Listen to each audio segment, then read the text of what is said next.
రోజు నా దగ్గరికి వచ్చి కూర్చుని ఎవరు దక్షిణామూర్తి స్తోత్రం చదువుతున్నారో వాడికి ఎప్పుడో అప్పుడు ఇచ్చేస్తా. అథవా వాడి ప్రాణం పోయే సమయంలో ఆఖరి ఊపిరిలోనైనా ఇచ్చేస్తాను.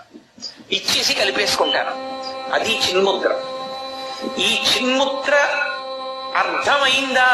నాలుగవది దూరం చేసేది వంగిపోయి బ్రహ్మంతో కలిసిపోతుంది. అప్పుడు ఈ మూడిటికి తాను సాక్షి. ఈ మూడిటితో తాను మమేకమవడం. మాయని దాటాడు. ఆ మాయ ఇప్పుడు ఆయన మీద అన్వయం అవ్వదు. ఎందుకంటే ఆ మాయని శివుడు కాలు కింద పెట్టి తొక్కి పట్టుంచాడు. చంపేయకూడదు. ఎందుకని? అజ్ఞానంలో ఉండి భగవంతుణ్ణి విడిచిపెట్టి మాకు భోగాలు కావాలని తిరుగుతారు కొంతమంది. మాకు జాగ్రత్త స్వప్న సుషుప్తి తిరగడం బాగుంది, భూత భవిష్యత్ వర్తమాన కాలాలు బాగున్నాయి, స్థూల సూక్ష్మ కారణ శరీరాలు బాగున్నాయి అని తిరిగే వాళ్ళు ఉంటారు. ఆ తిరిగే వాళ్ళని తిరగని వాళ్ళు. అందుకని మాయ వాళ్ళ కోసం అందుకే చంపడు, తొక్కి పట్టుంచుతాడంతే.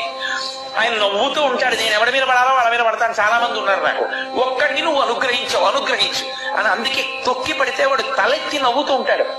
చూడండి, అందుకే అపస్మారుడు అంటారు. మాయా దాన్ని తొక్కి పడతాడు. ఇంకొక అర్థం ఏమిటో తెలుసా? మనసు బుద్ధి దేన్నైనా పట్టుకుంటాయి.